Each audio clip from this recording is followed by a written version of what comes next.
You know, guys, I gotta be honest with you. Depression's been kicking my ass pretty freaking hard lately. And I guess we can say it started with the day I broke my foot. Um, I was walking in my yard, and my kids were outside playing. I fell in a hole in my front yard like an idiot. Heard the bone pop. It was bad. And as I'm screaming, I realized that I don't have anybody to come rescue me. And I've got 2 children here.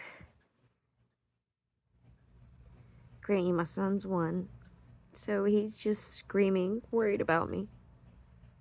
And my daughter is screaming, running to every neighbor's house to get somebody to come help me.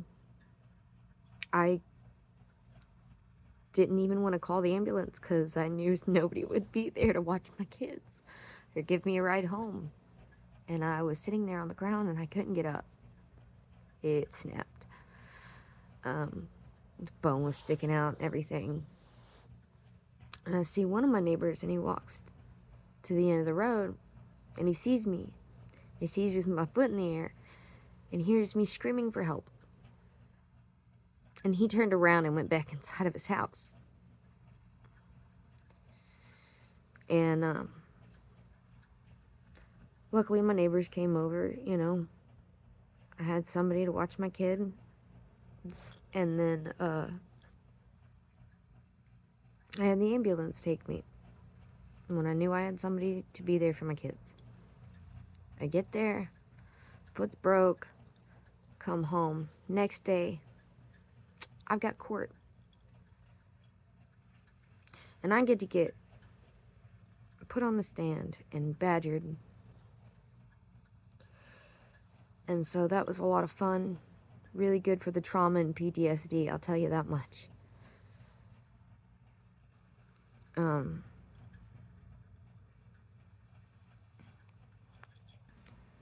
then I finish with court. And I leave. Go home to meet up with my best friend. And go to the airport to pick up my other best friend. 2 hours away from my house.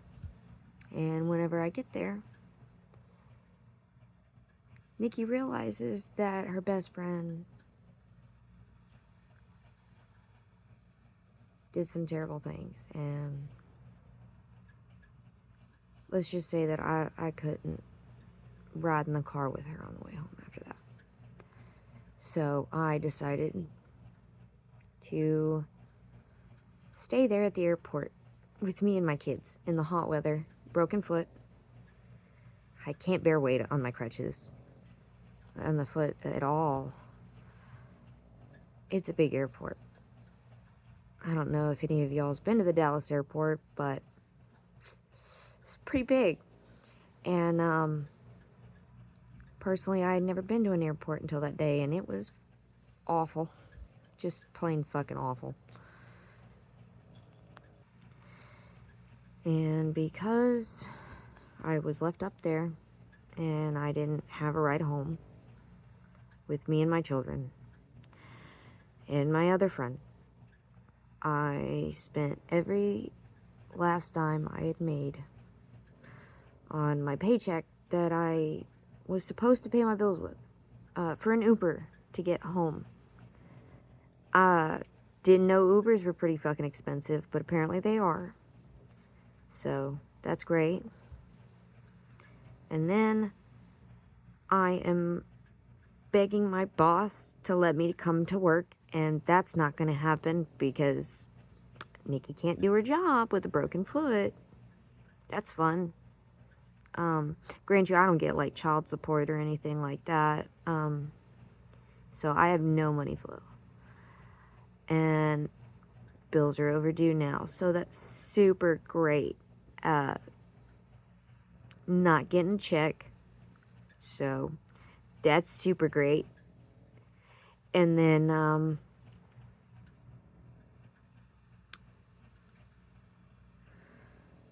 it just really dawns on you how alone you are.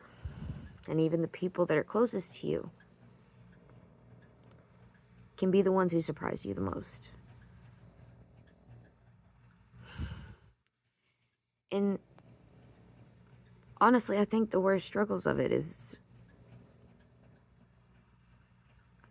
I was supposed to have surgery on my foot, but I had to refuse the surgery because I need to take care of my kids. And I can't just take my daughter out of school, and I can't just not run after my 1-year-old son, because he likes to get into things all the time. All toddlers do. And so going to Walmart's super fun. Got to do that the other day. Was supposed to get my food stamps on the 10th, and because I have a government phone and I don't get internet very often, I didn't realize that I needed to renew my food stamps for the month. So I had my son in the basket, my daughter helping me push the basket, because I'm gonna have to walk this trip considering like the scooter baskets are extremely small, and I've got to restock my fridge. I have nothing in my fridge. And I hobbled around Walmart for about 2 hours just to fill up one basket of groceries. I'm in excruciating pain by this time. And I go to check out just to find out that I don't have any food stamps. I don't have a way to pay for food. And then you have to watch your daughter sit there and cry and wonder why we don't get to take any of the food home.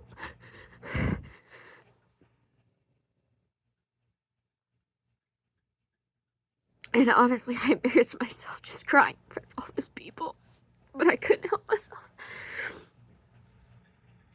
And then a kind soul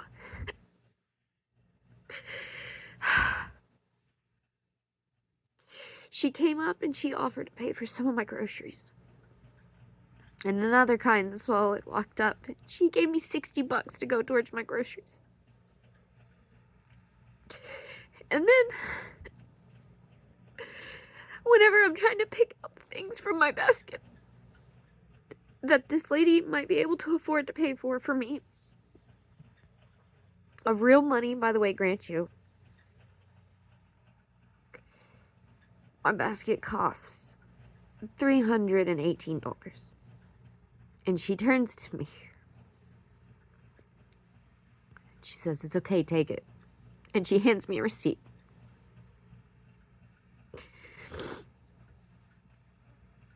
I said, "No, ma'am, no, what are you doing? I can't do that. I can't take that from you. What are you doing? You can't pay for all that. You can't do that."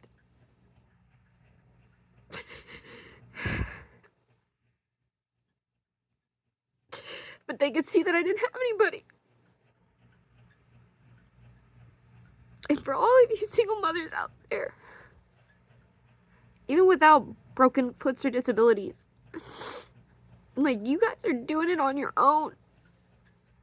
And you guys are kicking ass.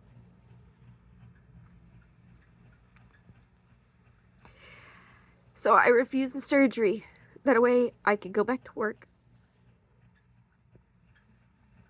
And I can not have to heal properly.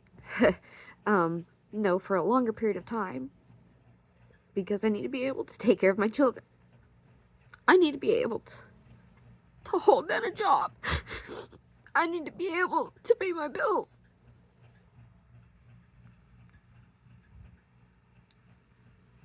And god damn it, guys, life is fucking hard. Life is super fucking hard. Especially whenever you realize the people closest to you aren't really that close compared to this most, like, strangest person you'll ever meet. And those people,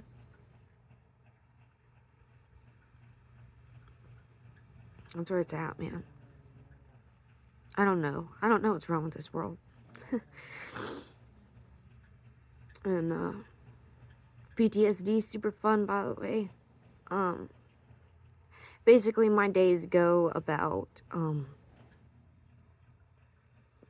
sitting inside my head. And I don't hear my daughter talk to me half the time because I'm not here. I'm back where I was, reliving every moment over and over and over again. Man, I wish I had a vault to shove it in. But sadly, I have to remember every fucking detail.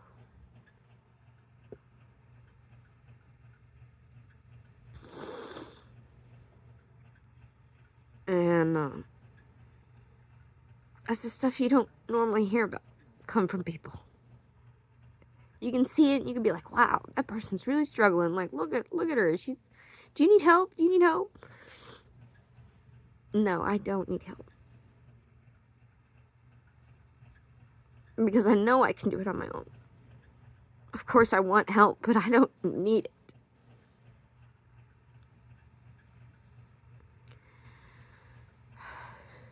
For anybody going through the same stuff I am, like,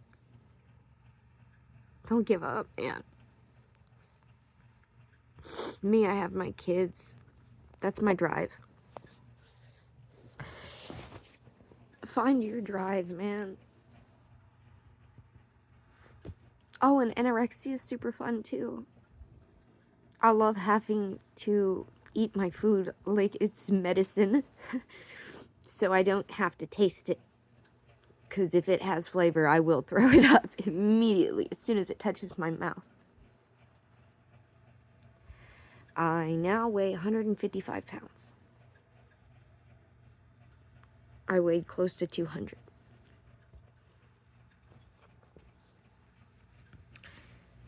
And then it hit me. And I joke a lot. I make a lot of jokes. I'm crying on the inside. When you see this smile,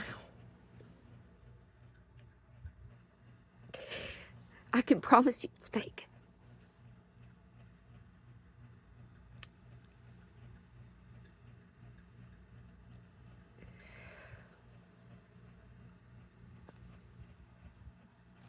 So good luck, everyone, and all you insomniacs out there. I'll catch you next time.